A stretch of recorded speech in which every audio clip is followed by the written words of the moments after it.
এই পেটুকটা এই 2-3 দিন হলো খাওয়া শিখেছে। দেখো এর অবস্থা, ও বাটির মধ্যে ঢুকে গিয়ে খাবে।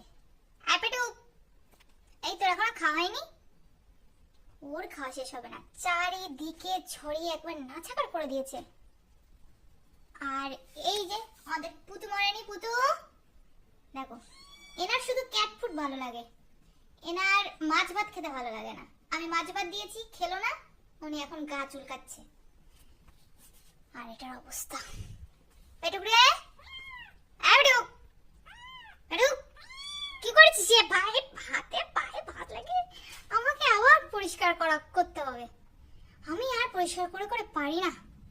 তোদের জন্য গালাগালি খেয়ে খেয়ে মরতে হয় যেমন, তেমন তোদের পটি আর এই নোংরা পরিষ্কার করার পর মরতে হয় আমার। আর বাঁচতে দিলেন আমাকে তোরা, ফেলে দিয়ে আসবে, সব কটাকে ফেলে দিয়ে আসবো।